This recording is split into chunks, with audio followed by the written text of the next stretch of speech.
प्रगट भए गुरु तेग बहादुर सगल सेस पे टापी चादर। सतलुज टीवी देख रहे दर्शकों का निੱਘਾ स्वागत है।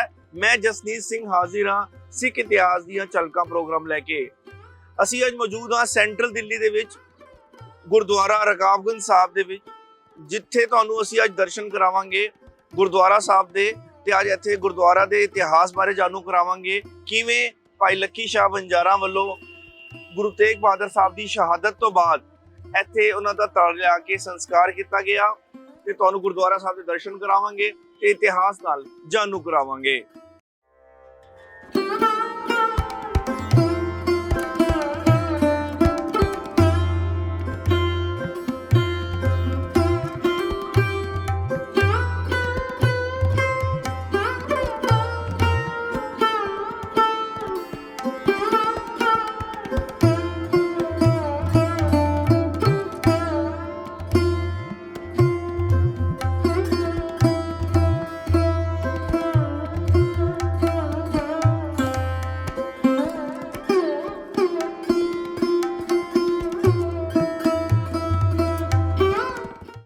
ਗੁਰਦੁਆਰਾ ਰਕਾਬਗੰਜ ਸਾਹਿਬ ਦੇ ਇਤਿਹਾਸ ਬਾਰੇ ਤੇ ਭਾਈ ਲੱਖੀ ਸ਼ਾਹ ਵਣਜਾਰਾ ਉਹਨਾਂ ਦੇ ਪਿਛੋਕੜ ਬਾਰੇ ਜਾਣਨ ਲਈ ਸਾਡੇ ਨਾਲ ਮੌਜੂਦ ਨੇ ਸਿੱਖ ਪ੍ਰਚਾਰਕ, ਨੌਜਵਾਨ ਪ੍ਰਚਾਰਕ ਭਾਈ ਮਨਪ੍ਰੀਤ ਸਿੰਘ ਸਾਡੇ ਨਾਲ ਮੌਜੂਦ ਨੇ।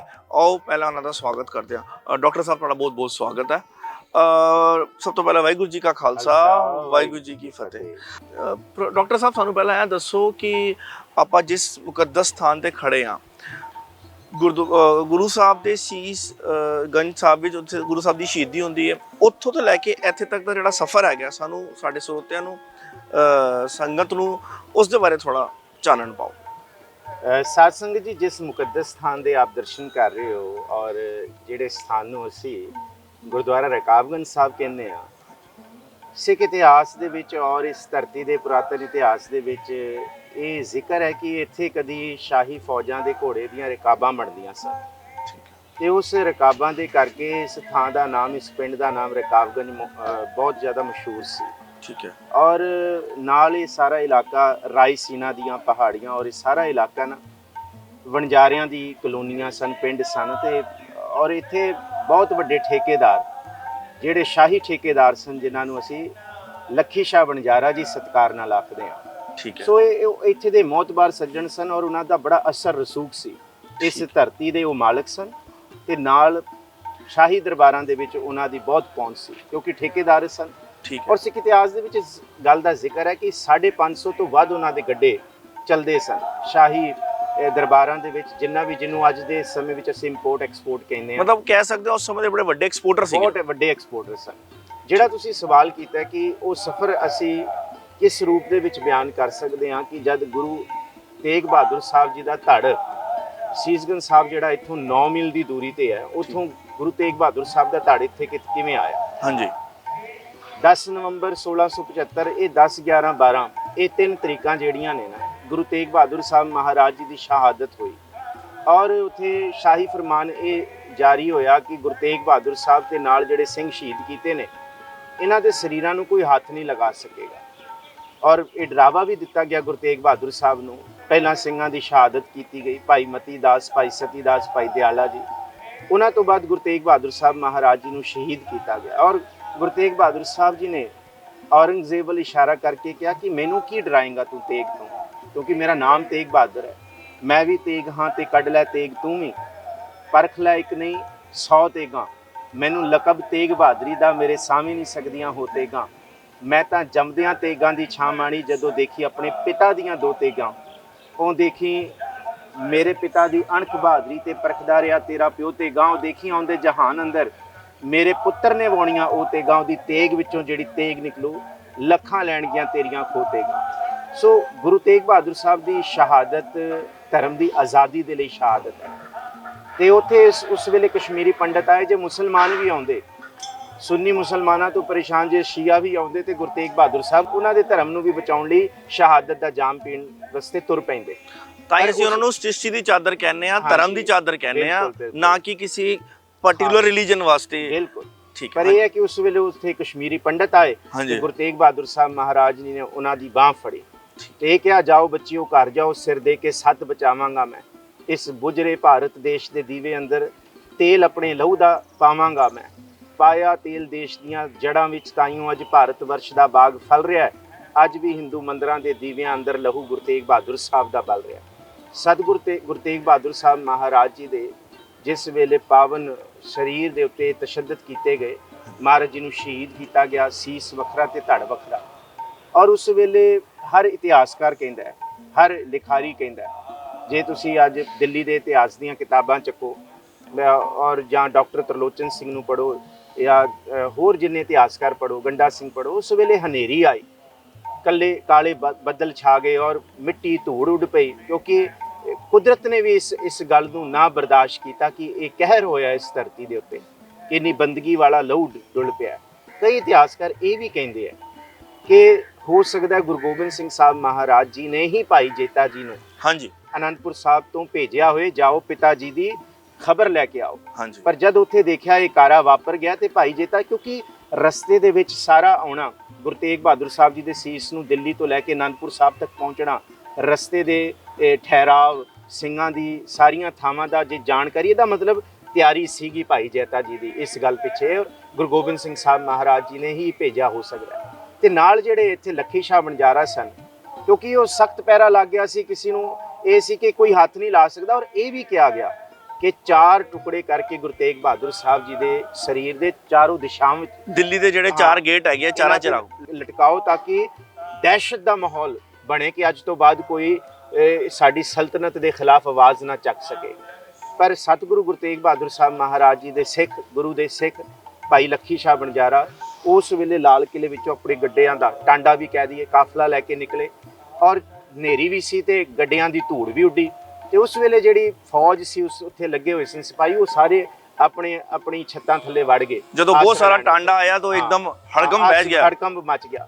ਤੇ ਉਸੇ ਸਮੇਂ ਦੇ ਵਿੱਚ ਇਤਿਹਾਸ ਕਹਿੰਦਾ ਕਿ ਸਤਿਗੁਰੂ ਗੁਰੂ ਤੇਗ ਬਹਾਦਰ ਸਾਹਿਬ ਦੇ ਪਾਵਨ ਸਰੀਰ ਨੂੰ ਭਾਈ ਲੱਖੀ ਸ਼ਾਹ ਤੇ ਉਹਨਾਂ ਦੇ ਪੁੱਤਰ ਲੱਖੀ ਨਿਗਾਹੀਆ ਨੇ, ਦੋਨਾਂ ਨੇ ਮਿਲ ਕੇ ਆਪਣੇ ਟਾਂਡੇ ਤੇ ਸਵਾਰ ਕਰਕੇ ਤੇ ਉਥੋਂ ਵਲਵਲੇਵਾਂ ਖਾਂਦੇ, ਸਿੱਧੇ ਰਸਤੇ ਨਹੀਂ ਆਏ। ਹਾਂਜੀ, ਤਾਂ ਕਿ ਸ਼ੱਕ ਨਾ ਪਏ। ਹਾਂ, ਅਜਮੇਰੀ ਗੇਟ ਤੋਂ ਹੁੰਦੇ ਹੋਏ ਵਲਵਲੇਵਾਂ, ਕਿਉਂਕਿ ਚਾਂਦਨੀ ਚੌਂਕ ਦਾ ਇਲਾਕਾ ਬੜਾ ਸੰਘਣੀ ਵਸੋਂ ਵਾਲਾ ਇਲਾਕਾ ਹੈ, ਉਧਰੋਂ ਨਿਕਲਣ ਵਾਸਤੇ ਅਜਮੇਰੀ ਗੇਟ ਦਾ ਰਸਤਾ ਲੈ ਕੇ, ਔਰ ਇਹ ਦਿੱਲੀ ਤੋਂ ਬਾਰ-ਬਾਰ ਦਾ ਇਲਾਕਾ ਸੀ, ਇੱਥੇ ਇੰਨੀ ਵਸੋਂ ਨਹੀਂ ਸੀ, ਪਰ ਘੁੰਮ ਫਿਰ ਕੇ ਇਹਨਾਂ ਵਲਵਲੇਗਾ ਖਾ ਕੇ ਆਏ ਤਾਂ ਕਿ ਸ਼ਾਹੀ ਫੌਜਾਂ ਨੂੰ ਸ਼ੱਕ ਨਾ ਹੋਏ ਕਿ ਇਹ ਕਿੱਥੇ ਗਏ।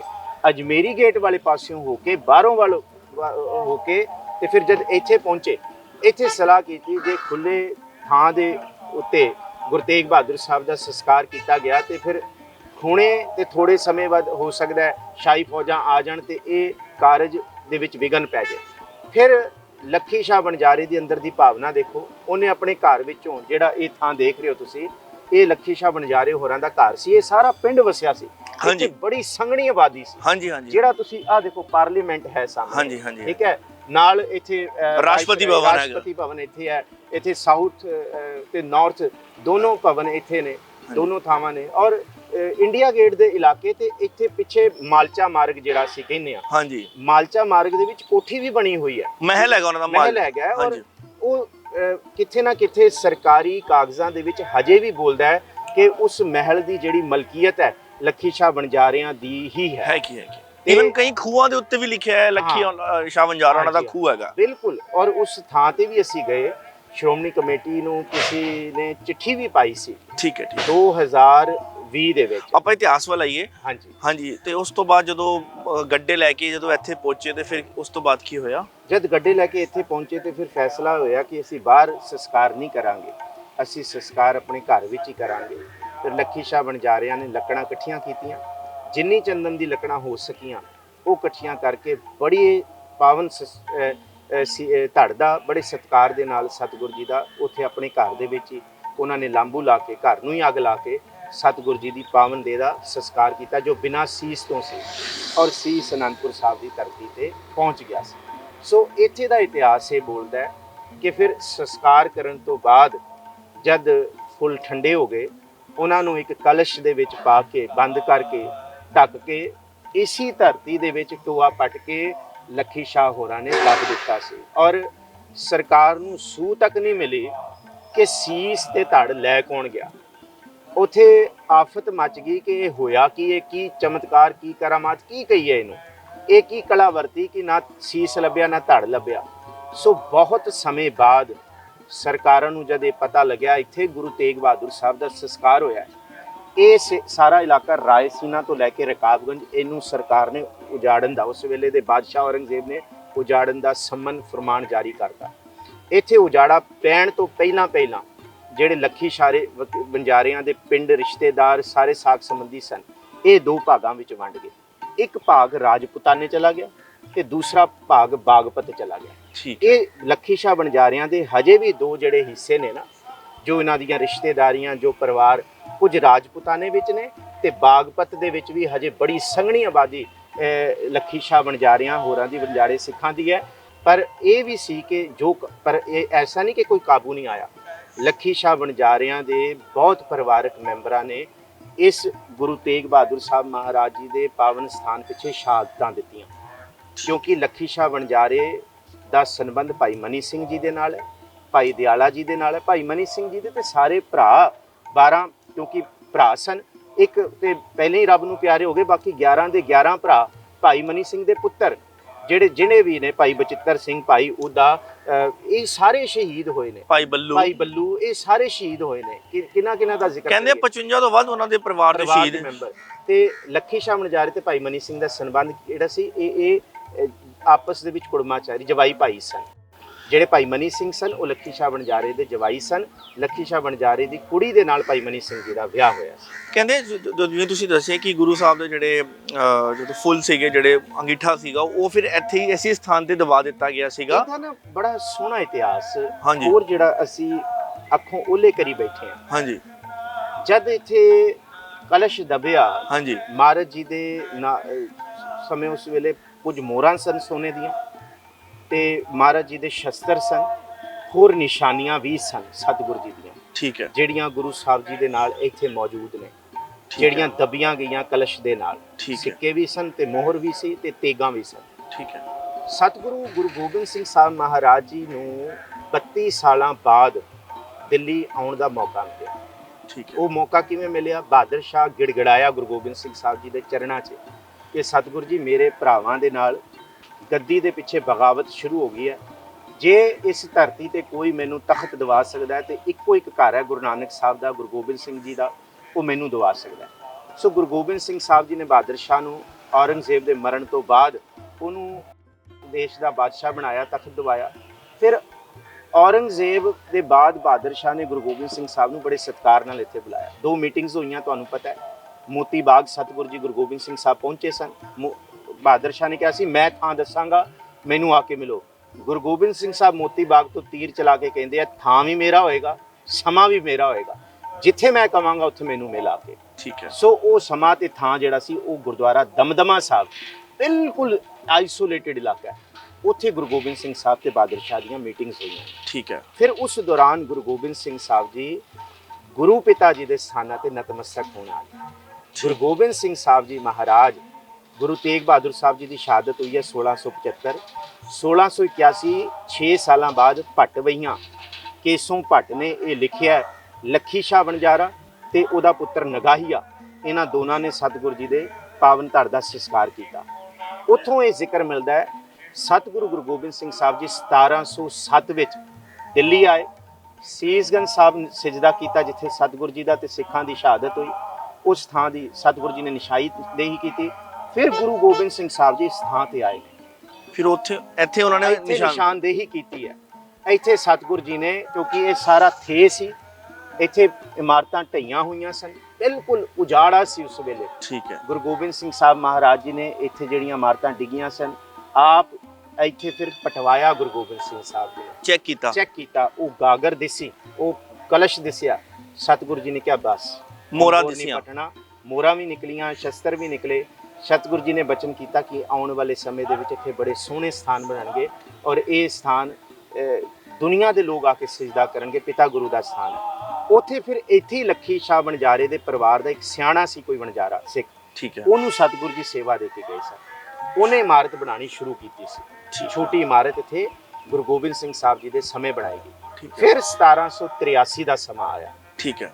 ਜਦ ਬਾਬਾ ਬਗੇਲ ਸਿੰਘ ਜੀ, ਠੀਕ ਹੈ, ਬਾਬਾ ਜੱਸਾ ਸਿੰਘ ਰਾਮਗੜੀਆ, ਜਦ ਇਹਨਾਂ ਨੇ ਦਿੱਲੀ ਫਤਿਹ ਕੀਤੀ ਤੇ ਸ਼ਾਹ ਆਲਮ ਉਹਨ ਗਿੜਗੜਾਇਆ, ਕਹਿੰਦਾ ਮੈਨੂੰ ਲਾਲ ਕਿਲੇ ਦੇ ਅੰਦਰ ਦਾ ਰਾਜ ਦੇ ਦਿਓ, ਬਾਹਰ ਜਿੰਨਾ ਮਰਜ਼ੀ ਲੈ ਲਓ। ਤੇ ਸਿੱਖਾਂ ਨੇ ਕਿਹਾ ਸਾਡੇ ਰਾਜ ਤੇ ਜੁੱਤੀ ਪੈਰ ਦੀ ਜੁੱਤੀ ਦੇ ਬਰਾਬਰ ਨੇ, ਦਿੱਲੀ ਮਾਰੀ ਬਿੱਲੀ ਮਾਰੀ, ਸਾਡੇ ਲਈ ਕੀ ਹੈ ਦਿੱਲੀ ਨੂੰ ਮਾਰਨਾ, ਸਾਡੇ ਲਈ ਤੇ ਏਡੀ ਸੌਖੀ ਗੱਲ ਹੈ, ਦੱਸ ਤੈਨੂੰ। ਕਹਿੰਦੇ ਬਸ, ਕਿਉਂਕਿ ਹੁਣ ਸ਼ਾਹ ਆਲਮ ਦੀ ਜਿਹੜੀ ਵੋਟੀ ਉਹ ਸਿੰਘਾਂ ਦੀ ਭੈਣ ਬਣ ਗਈ ਸੀ, ਠੀਕ ਹੈ, ਉਹ ਭੈਣ ਬਣ ਕੇ ਗਿੜਗੜਾਈ ਤੇ ਸਿੰਘ ਕਹਿੰਦੇ ਹੁਣ ਭੈਣ ਦਾ ਆਖਿਆ ਕੌਣ ਮੋੜੇ। ਕੋਈ ਅੰਦਰ ਭਾਵਨਾ ਹੈ ਸਿੱਖਾਂ ਦੇ, ਜੋ ਗੁਰੂ ਦਾ ਸਿੱਧਕ ਪਾਇਆ ਹੋਇਆ ਸਾਡੇ DNA ਵਿੱਚ ਹੈ। ਉਹਨੇ ਕਿਹਾ ਦੱਸ ਚਾਹੀਦਾ ਕੀ, ਉਹਨੇ ਕਿਹਾ ਲਾਲ ਕਿਲੇ ਦਾ ਰਾਜ ਸਾਨੂੰ ਦੇ ਦੇ, ਬਾਕੀ ਤੂੰ ਲੈ। ਫਿਰ ਬਘੇਲ ਸਿੰਘ ਨੇ ਕਿਹਾ ਨਾ ਅੰਦਰ ਦਾ ਲੈਣਾ ਨਾ ਬਾਹਰ ਦਾ ਲੈਣਾ, ਸ਼ਰਤ ਇਹ ਹੈ 10 ਗੁਰੂ ਸਾਹਿਬਾਨਾਂ ਦੇ ਇੱਥੇ ਜਿਹੜੇ ਔਰ ਗੁਰੂ ਕੇ ਸਿੰਘਾਂ ਦੇ, ਬਾਬਾ ਬੰਦਾ ਸਿੰਘ ਬਹਾਦਰ ਦੇ ਜਿਹੜੇ ਇੱਥੇ ਨਿਸ਼ਾਨਦੇਹੀ ਵਾਲੇ ਸਥਾਨ ਨੇ, ਉਹ ਸਥਾਨਾਂ ਦੀ ਉਸਾਰੀ ਕਰਾਈ ਜਾਏ। ਸੋ 10 ਸਿੱਖਾਂ ਦੇ ਜਿਹੜੇ ਇਤਿਹਾਸਿਕ ਸਥਾਨ ਨੇ, 10 ਗੁਰੂ ਸਾਹਿਬਾਨਾਂ ਦੇ ਵਿੱਚੋਂ ਕੁਝ ਗੁਰੂ ਸਾਹਿਬਾਨ ਤੇ ਸਿੱਖਾਂ ਇਤਿਹਾਸਿਕ ਸਥਾਨਾਂ ਦੇ ਸਥਾਨ ਜਿਹੜੇ 10 ਇਤਿਹਾਸਿਕ ਸਥਾਨ, ਹਾਂਜੀ ਠੀਕ ਹੈ, ਉਹਨਾਂ ਦੀ ਨਿਸ਼ਾਨਦੇਹੀ ਜਿਹੜੀ ਹੋਈ ਸੀ ਆਲਰੇਡੀ, ਉਹਨਾਂ ਨੂੰ ਕੁਝ ਨਿਸ਼ਾਨਦੇਹੀ ਹੈਗੀ ਸੀ, ਕੁਝ ਬਿਲਕੁਲ ਨਹੀਂ ਸੀ, ਉਹਨਾਂ ਦੀ ਕਰਵਾਈ। ਬਘੇਲ ਸਿੰਘ ਨੇ 6 ਮਹੀਨੇ, ਬਾਬਾ ਬਘੇਲ ਸਿੰਘ ਵਾਪਸ ਨਹੀਂ ਗਏ ਪੰਜਾਬ, 6 ਮਹੀਨੇ ਬਾਬਾ ਬਘੇਲ ਸਿੰਘ ਇੱਥੇ ਰਹੇ। ਕਿੰਨੀ ਵੱਡੀ ਬਾਬਾ ਬਘੇਲ ਸਿੰਘ ਜੀ ਦੀ ਦੇਖੋ, ਇਹ ਸਿੱਖ ਰਾਜ ਦੀ ਤਾਰੀਖਾਂ ਦੀ ਕਿੰਨੀ ਵੱਡੀ ਇਹ ਮਿਸਾਲ ਹੈ ਕਿ ਦਿੱਲੀ ਦਾ ਰਾਜ ਛੱਡ ਦਿੱਤਾ ਗੁਰੂਦੁਆਰੇ ਲੈ। ਇਤਿਹਾਸਿਕ ਸਥਾਨਾਂ ਨੂੰ ਢੂੰਡਣ ਵਾਸਤੇ ਕਿੱਥੇ ਹੈਗਾ, ਰਾਜ ਨੂੰ ਜੁੱਤੀ ਦੀ ਨੋਕ ਤੇ ਰੱਖਿਆ ਤੇ 6 ਮਹੀਨੇ ਇੱਥੇ ਰਹਿ ਕੇ, ਭਾਵੇਂ ਉਹ ਬੰਗਲਾ ਸਾਹਿਬ ਹੈ, ਰਕਾਬਗੰਜ ਸਾਹਿਬ ਹੈ, ਸੀਸਗੰਜ ਸਾਹਿਬ ਹੈ, ਦਮਦਮਾ ਸਾਹਿਬ ਹੈ, ਬਾਲਾ ਸਾਹਿਬ ਹੈ, ਨਾਨਕ ਪਿਆਊ, ਮਜਨੂ ਕਾ ਟਿੱਲਾ, ਬਾਬਾ ਬੰਦਾ ਸਿੰਘ ਬਹਾਦਰ ਦੇ ਸਥਾਨ, ਫਿਰ ਮੋਤੀ ਬਾਗ ਮਾਤਾ ਜੀ ਦੇ ਸਥਾਨ, ਇਹ ਸਾਰੇ ਸਥਾਨਾਂ ਦੀ ਫਿਰ ਉਸਾਰੀ ਕਰਾਈ ਸਿੰਘ ਜੀ ਨੇ, ਉਸਾਰੀ ਕਰਵਾਈ। ਫਿਰ ਇਹ ਸਥਾਨ ਦੀ ਉਸਾਰੀ ਜਿਹੜੀ ਹੁਣ ਤੁਸੀਂ ਇਸ ਵੇਲੇ ਦੀ ਬਿਲਡਿੰਗ ਦੇਖਦੇ ਹੋ, ਹਾਂਜੀ ਹਾਂਜੀ, 1960 ਦੇ ਵਿੱਚ ਇੱਥੇ ਭਾਈ ਹਰਨਾਮ ਸਿੰਘ ਸੂਰੀ ਹੁੰਦੇ ਸਨ, ਠੀਕ ਹੈ, ਬੜੇ ਤਗੜੇ ਸਿੱਖ ਸਨ ਦਿੱਲੀ ਦੇ, ਠੀਕ ਹੈ।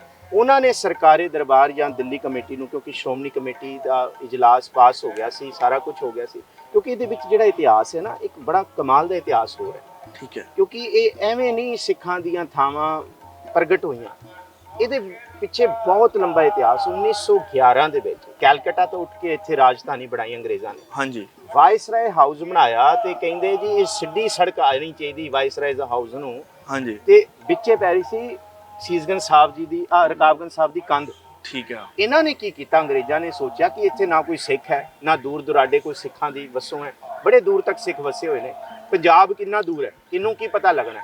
ਉਹਨਾਂ ਨੇ ਰਕਾਬਗੰਜ ਸਾਹਿਬ ਦੀ ਕੰਧ ਢਾਹ ਲਈ, ਅੱਛਾ, ਕੰਧ ਢਾਹ ਕੇ ਤੇ ਬਹੁਤ ਸਾਰਾ ਇਲਾਕਾ ਰਕਾਬਗੰਜ ਸਾਹਿਬ ਦੀ ਜ਼ਮੀਨ ਮਲ ਕੇ ਤੇ ਉਹਨੂੰ ਸੜਕ ਦਾ ਰੂਪ ਦੇ ਦਿੱਤਾ। 1911 ਦੇ ਵਿੱਚ ਇਹ ਫੈਸਲਾ ਹੋਇਆ, ਅੱਛਾ, ਕਿ ਬਈ ਕੰਧ ਢਾਈ ਜਾਏਗੀ। ਜਦ ਕੰਧ ਢਾਈ ਤੇ ਜੇ ਕਿਸੇ ਨੂੰ ਪਤਾ ਨਾ ਲੱਗੇ, ਅੱਛਾ, ਸਿੱਖਾਂ ਦੇ ਜ਼ਖਮਾਂ ਤੇ ਲੂਣ ਕਿੰਨਾ ਪਾਇਆ, lord Dalhousie, Henry Lawrence, John Lawrence, ਇਹ ਪੰਜਾਬ ਤੇ ਇੱਥੇ ਦੇ ਜਿਹੜੇ ਵਾਇਸਰਾਏ ਨੇ, ਕੰਧ ਦੀਆਂ ਇੱਟਾਂ ਨੂੰ ਪੀ ਕੇ ਸੜਕ ਬਣਾਉਣ ਵਾਸਤੇ ਵਰਤਿਆ ਗਿਆ। ਕਹਿੰਦੇ ਇਹ ਵੀ ਕਰਾਂਗੇ ਅਸੀਂ, ਅੱਛਾ, ਔਰ ਇਹ ਸੋਚਿਆ ਸੀ ਕਿ ਸਿੱਖਾਂ ਨੂੰ ਪਤਾ ਹੀ ਨਹੀਂ ਲੱਗਣਾ, ਪਰ ਇਹ ਲਹਿਰ ਕਿੱਡੀ ਵੱਡੀ ਬਣੀ। ਉਸ ਵੇਲੇ ਚੀਫ ਖਾਲਸਾ ਦੀਵਾਨ ਨੇ ਸਿੱਖ ਐਜੂਕੇਸ਼ਨਲ ਕਾਨਫਰੰਸ ਕੀਤੀ, ਉਹ ਜਿਹੜੀ ਉਹਨਾਂ ਦੀ ਸਾਲਾਨਾ ਹੁੰਦੀ ਹੈ। ਸਿੱਖ ਐਜੂਕੇਸ਼ਨਲ ਕਾਨਫਰੰਸ ਦੇ ਵਿੱਚ ਇਹ ਗੱਲ ਚੱਕੀ ਗਈ ਕਿ ਬਈ ਸਿੱਖੋ, ਤੁਸੀਂ ਸੁੱਤੇ ਪਏ ਹੋ, ਤੁਹਾਡੇ ਇਤਿਹਾਸਿਕ ਸਥਾਨ ਦੀ ਥਾਂ ਵੀ ਮਿਲੀ ਗਈ, ਕੰਧ ਨੂੰ ਉਹਨਾਂ ਨੇ ਟੁਕੜੇ ਕਰਕੇ, ਕੰਧ ਨੂੰ ਪੀ ਕੇ ਉਹਨਾਂ ਨੇ ਸੜਕ ਵਾਸਤੇ ਵੀ ਵਰਤਿਆ, ਕਿ ਕੀ ਸਤਿਕਾਰ ਨਹੀਂ ਉਹਨਾਂ ਦਾ ਕੋਈ। ਇਹ ਲਹਿਰ ਇੰਨੀ ਵੱਡੀ ਉੱਠੀ, ਉੱਥੇ ਜਿਹੜੇ ਬੜੇ ਗਰਮ ਭਾਸ਼ਣ ਦਿੱਤੇ ਗਏ ਸਿੱਖਾਂ ਵੱਲੋਂ, ਇਹ ਲਹਿਰ ਗੁਰਦੁਆਰਿਆਂ ਦੇ ਵਿੱਚ ਸਾਰੇ ਪੰਜਾਬਾਂ 'ਚ ਨਾ ਇਤਿਹਾਸ ਸੁਣਾਇਆ ਗਿਆ ਰਕਾਬਗੰਜ ਦਾ। ਉਸ ਤੋਂ ਪਹਿਲਾਂ ਰਕਾਬਗੰਜ ਸਾਹਿਬ ਬਾਰੇ ਬੜਾ ਘੱਟ ਜਾਣਿਆ ਜਾਂਦਾ ਸੀ। ਉਸ ਲਹਿਰ ਨੇ ਰਕਾਬਗੰਜ ਨੂੰ ਇੱਕ ਬਹੁਤ ਵੱਡਾ ਮੁੱਦਾ ਬਣਾ ਦਿੱਤਾ, ਸਾਰੇ ਸਿੱਖਾਂ ਨੂੰ ਪਤਾ ਲੱਗ ਗਿਆ। 100 ਸਿੱਖਾਂ ਦਾ ਪਹਿਲਾ ਸ਼ਹੀਦੀ ਜੱਥਾ ਪੰਜਾਬ ਤੋਂ ਤੁਰਿਆ ਇੱਥੇ ਕੰਧ ਦੇ ਮੋਰਚੇ ਵਾਸਤੇ, ਕਿ ਅਸੀਂ ਸ਼ਹਾਦਤ ਦਾ ਜਾਮ ਪੀਣ ਚੱਲੇ ਹਾਂ। ਜਦ ਉੱਥੋਂ 100 ਸ਼ਹੀਦੀ ਜੱਥਾ, ਪਹਿਲਾ ਜੱਥਾ 100 ਸਿੱਖਾਂ ਦਾ ਤੁਰਿਆ, ਜੱਥਾ ਰਸਤੇ 'ਚ ਹੀ ਸੀ, ਅੰਗਰੇਜ਼ਾਂ ਨੂੰ ਭਾਜਣਾ ਪੈ ਗਿਆ। ਜੱਥਾ ਪਹੁੰਚਣ ਤੋਂ ਪਹਿਲਾਂ ਕੰਧ ਬਣਾਈ। ਤੁਸੀਂ ਦੇਖੋ, ਇਹ ਸਾਡੇ ਸਿੱਖਾਂ ਦੀ ਜਿਹੜੀ ਅੰਦਰ ਦੀ ਭਾਵਨਾ, ਸਪਿਰਿਟ ਹੈ, ਉਹਦੇ ਅੱਗੇ ਇਹ ਪਹਿਲੀ ਜੰਗ ਫਤਿਹ ਕੀਤੀ ਸੀ ਸਿੱਖਾਂ ਨੇ। ਅਸੀਂ ਤੇ ਬੜੇ ਨਾਇਕਾਂ ਨੂੰ ਭੁੱਲ ਗਏ ਆ, ਭਾਈ ਮਹਾਰਾਜ ਸਿੰਘ ਨੂੰ ਸਾਨੂੰ ਯਾਦ ਹੀ ਨਹੀਂ, ਪਤਾ ਹੀ ਨਹੀਂ ਕਿਸੇ ਬਾਰੇ। ਸੋ ਐਵੇਂ ਨਹੀਂ ਕਹਿੰਦੇ ਕਿ ਸਿੱਖਾਂ ਲਈ ਕਹਿੰਦੇ ਨੇ ਕਿ ਪਹਿਲੇ ਤੋਂ ਝੁਕਤੀ ਥੀ ਦੁਨੀਆ ਤਕਦੀਰ ਕੇ ਆਗੇ, ਅਬ ਤਕਦੀਰ ਵੀ ਝੁਕੇਗੀ ਮੇਰੀ ਸ਼ਮਸ਼ੀਰ ਕੇ ਆਗੇ। ਤੇ ਸਿੱਖਾਂ ਦੇ ਅੱਗੇ, ਸਿੱਖਾਂ ਦੀ ਸ਼ਮਸ਼ੀਰ ਦੇ ਅੱਗੇ ਤੇ ਤਕਦੀਰ ਵੀ ਝੁਕਦੀ ਹੈ। ਸੋ ਭਾਈ ਸਾਹਿਬ ਨੇ ਸਾਨੂੰ ਦੱਸਿਆ 1961 ਤੱਕ ਦਾ ਇਤਿਹਾਸ, ਕਿਵੇਂ ਗੁਰਦੁਆਰਾ ਸਥਾਨ ਦੀ ਉਸਾਰੀ ਹੋਈ ਤੇ ਕਿਵੇਂ ਗੋਰਿਆਂ ਦੇ ਉਹ ਖਿਲਾਫ ਮੋਰਚਾ ਲਾ ਕੇ ਇਹ ਕੰਧ ਉਸਾਰੀ ਗਈ। ਅੱਛਾ, ਫਿਰ ਮੁਸਲਮਾਨਾਂ ਨੇ ਇੱਥੇ ਬਣਾਤੀ ਸੀ ਮਸਜਿਦ। ਅੱਛਾ, ਜਦ ਬਾਬਾ ਬਘੇਲ ਸਿੰਘ ਆਏ ਨਾ ਇੱਥੇ 1783 ਦੇ ਲਾਗੇ, ਹਾਂਜੀ, ਇੱਥੇ ਬਣੀ ਸੀ ਮਸਜਿਦ। ਠੀਕ ਹੈ, ਮੁਸਲਮਾਨਾਂ ਨੇ ਬਣਾਤੀ ਸੀ ਮਸਜਿਦ, ਉਸੇ ਇਮਾਰਤ ਨੂੰ ਮਸਜਿਦ ਬਣਾਤਾ।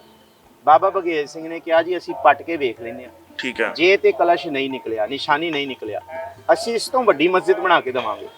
ਜੇ ਨਿਕਲਿਆ ਫਿਰ ਤੁਹਾਡੇ ਇੱਥੇ ਪੈਰ ਨਹੀਂ ਪੈਣ ਦੇਵਾਂਗੇ। ਠੀਕ ਹੈ। ਫਿਰ ਇੱਥੋਂ ਕਲਸ਼ ਦੁਬਾਰਾ ਕੱਢਿਆ, ਦਰਸ਼ਨ ਕੀਤੇ ਬਾਬਾ ਬਘੇਲ ਸਿੰਘ ਜੀ ਨੇ, ਨਿਸ਼ਾਨੀਆਂ ਨਿਕਲੀਆਂ, ਮੋਹਰ ਕੱਢੀ।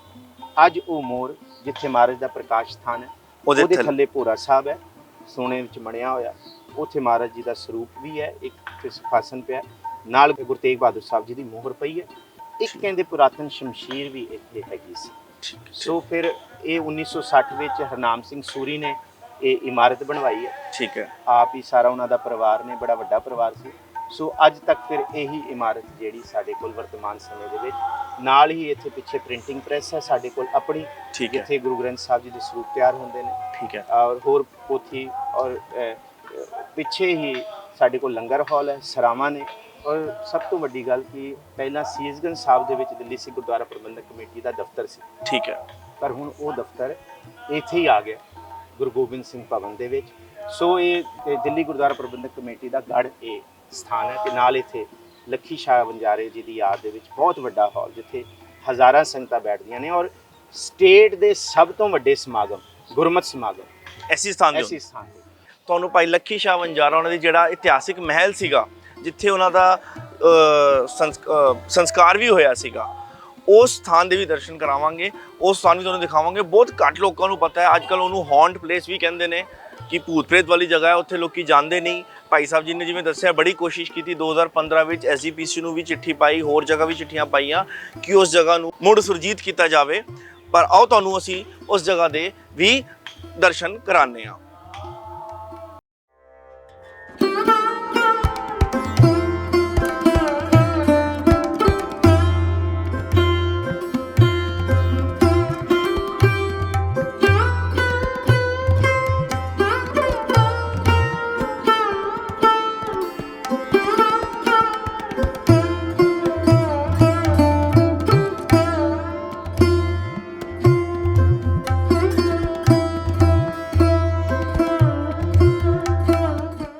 ਅਸੀਂ ਇਸ ਸਮੇਂ ਖੜੇ ਹਾਂ ਮਾਲਚਾ ਮਹਿਲ ਦੇ ਵਿੱਚ, ਜੋ ਕਿ ਲੱਖੀ ਸ਼ਾਹ ਵਣਜਾਰਾ ਉਹਨਾਂ ਦੇ ਨਾਂ ਦੇ ਵੱਜਦਾ ਸੀ। ਤੇ ਉਹਨਾਂ ਦੀ ਇਹ ਜਿਹੜੀ ਹੈ ਜਿੰਨੀ ਜ਼ਮੀਨ ਹੈਗੀ ਹੈ, ਜਿਵੇਂ ਕਿ ਅਸੀਂ ਪਹਿਲਾਂ ਦੱਸਿਆ, ਸਾਰੀ ਜ਼ਮੀਨ ਮਾਲਚਾ ਮਾਰ ਦਿੱਲੀ ਦੀ ਪ੍ਰਾਈਮ ਲੈਂਡ ਹੈਗੀ ਹੈ, ਇਹ ਸਾਰੀ ਉਹਨਾਂ ਦੀ ਜ਼ਮੀਨ ਹੁੰਦੀ ਸੀਗੀ ਤੇ ਇਹ ਉਹਨਾਂ ਦਾ ਮਹਿਲ ਹੁੰਦਾ ਸੀਗਾ। ਤੇ ਇੱਥੇ ਹੀ ਉਹਨਾਂ ਨੇ ਆਪਣੇ ਅਖੀਰਲੇ ਪਲ ਜ਼ਿੰਦਗੀ ਦੇ ਗੁਜ਼ਾਰੇ ਸੀਗੇ। ਤੇ ਮੰਨਿਆ ਜਾਂਦਾ 1680 'ਚ ਉਹਨਾਂ ਦਾ ਇੱਥੇ ਹੀ ਸੰਸਕਾਰ ਹੋਇਆ ਸੀ। ਇਹ ਅੱਜ ਕੱਲ੍ਹ ਜੇ ਅਸੀਂ ਗੂਗਲ ਤੇ ਪਾਈਏ ਤੇ ਇਸ ਜਗ੍ਹਾ ਦਾ ਨਾਮ ਪਾਈਏ ਤੇ ਲਿਖਿਆ ਆਉਂਦਾ ਹੌਂਟਡ ਪਲੇਸ। ਆਓ ਇਹ ਸਿੱਖ ਵਿਰਾਸਤ ਦਾ ਪਾਰਟ ਹੈਗਾ, ਬੜਾ ਵਡਮੁੱਲਾ ਪਾਰਟ ਹੈਗਾ, ਤੁਹਾਨੂੰ ਅੱਜ ਇਸ ਜਗ੍ਹਾ ਦੇ ਰੂਬਰੂ ਕਰਾਉਂਦੇ ਹਾਂ। ਆਓ ਤੁਹਾਨੂੰ ਦਿਖਾਉਂਦੇ ਹਾਂ। ਇਹ ਜਿਹੜਾ ਮਹਿਲ ਹੈ ਫਿਰੋਜ਼ ਸ਼ਾਹ ਤੁਗਲਕ ਦਾ ਬਣਾਇਆ ਹੋਇਆ। ਅੱਛਾ, ਇਹ ਤੁਗਲਕ ਦੇ ਇਤਿਹਾਸ ਨਾਲ ਜੁੜਦਾ ਹੈ। ਠੀਕ ਹੈ। ਤੇ ਸਮਾਂ ਆਇਆ ਜਦ ਵਣਜਾਰਿਆਂ ਦੇ ਸ਼ਾਹੀ ਦਰਬਾਰ ਦੇ ਵਿੱਚ ਹਾਂਜੀ ਠੇਕੇਦਾਰੀਆਂ ਸ਼ੁਰੂ ਹੋਈਆਂ, ਉਹਨਾਂ ਦੇ ਨਾਮ ਵਜਣੇ ਸ਼ੁਰੂ ਹੋਏ, ਉਹਨਾਂ ਦੀਆਂ ਦੌਲਤਾਂ, ਉਹਨਾਂ ਦੀਆਂ ਸ਼ੋਹਰਤਾਂ, ਹਾਂਜੀ, ਅਸਰ ਰਸੂਖ ਹੋਇਆ ਤੇ ਉੱਥੇ ਜ਼ਮੀਨਾਂ ਖਰੀਦ ਲਈਆਂ ਗਈਆਂ ਸਾਰੇ ਪਾਸੇ। ਠੀਕ ਹੈ। ਇਹ ਜਿਹੜੇ ਸਥਾਨ ਸੀ, ਜਿੰਨਾ ਵੀ ਹੈ, ਭਾਵੇਂ ਉਹ ਪਾਰਲੀਮੈਂਟ ਹੈ, ਰਾਜ ਸਭਾ ਹੈ, ਇੰਡੀਆ ਗੇਟ ਹੈ, ਹਾਂਜੀ, ਰਾਇਸੀਨਾ ਦੀਆਂ ਪਹਾੜੀਆਂ ਨੇ, ਨਾਰਥ ਤੇ ਸਾਊਥ ਕੈਂਪਸ ਜਿਹੜੇ ਹੈਗੇ ਦੋਨੋਂ ਬਲਾਕ ਨੇ, ਤੇ ਇਹ ਇੱਥੇ ਤੱਕ ਪ੍ਰਾਈਮ ਲੈਂਡ ਮਾਲਚਾ ਮਹਿਲ ਤੱਕ ਇਹ ਲੱਖੀ ਸ਼ਾਹ ਵਣਜਾਰੇ ਦੇ ਨਾਮ ਤੱਕ ਜੁੜਦਾ ਹੈ। ਤੇ ਇਹ ਉਹਨਾਂ ਦਾ ਆਪਣਾ ਮਹਿਲ ਸੀਗਾ। ਇਹ ਮਹਿਲ ਇਸ ਲਈ ਸੀ ਕਿਉਂਕਿ ਸਿੱਖ ਇਤਿਹਾਸ ਦੇ ਵਿੱਚ ਜਦ ਤੁਸੀਂ ਲੱਖੀ ਸ਼ਾਹ ਵਣਜਾਰੇ ਦਾ ਜੀਵਨ ਪੜ੍ਹੋਗੇ ਜਾਂ ਫਰੋਲੋਗੇ, 6 ਜੁਲਾਈ 5 ਜੁਲਾਈ 1580 ਤੋਂ ਲੈ ਕੇ 7 ਜੂਨ 1680 ਤੱਕ ਉਹਨਾਂ ਦੀ ਲਾਈਫ ਹੈ। ਠੀਕ ਹੈ। ਜੀਵਨ ਹੈ, ਕੁਝ 99 ਸਾਲ ਤੇ ਕੁਝ ਤਕਰੀਬਨ 100 ਸਾਲ। ਠੀਕ ਹੈ।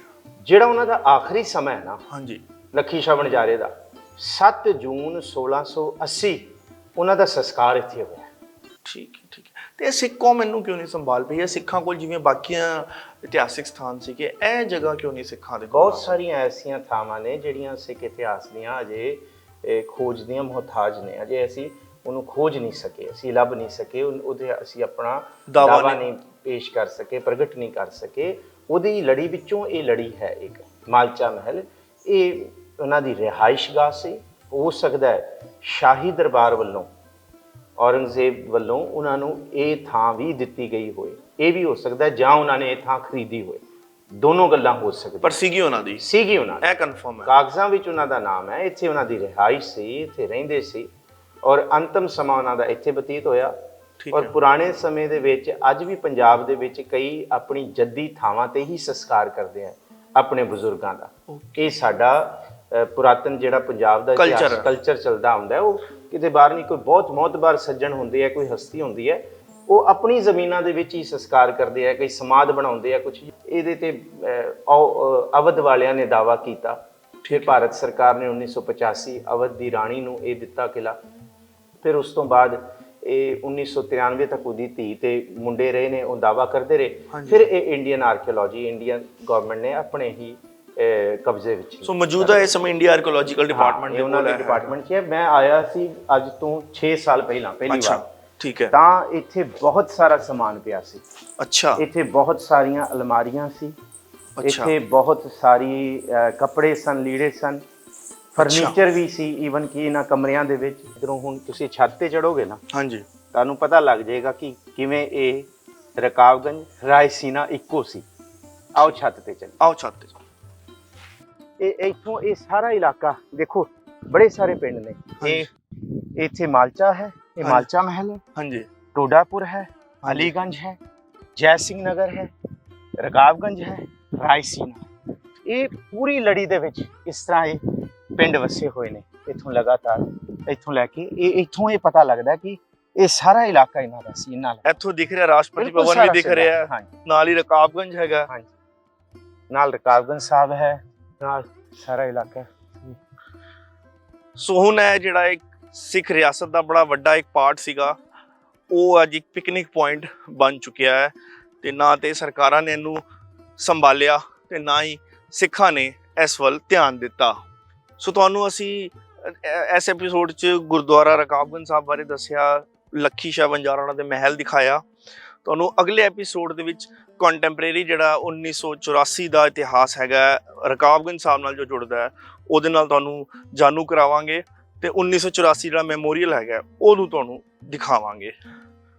ਅੱਜ ਦੇ ਲਈ ਦਿਓ ਸਾਨੂੰ ਇਜਾਜ਼ਤ। ਤੁਹਾਨੂੰ ਸਾਡਾ ਪ੍ਰੋਗਰਾਮ ਕਿਵੇਂ ਦਾ ਲੱਗਿਆ ਕਮੈਂਟਸ ਤੇ ਮੇਲ ਰਾਹੀਂ ਜ਼ਰੂਰ ਦੱਸਿਓ। ਤੁਹਾਡਾ ਬਹੁਤ ਬਹੁਤ ਧੰਨਵਾਦ। ਸਤਿ ਸ਼੍ਰੀ ਅਕਾਲ।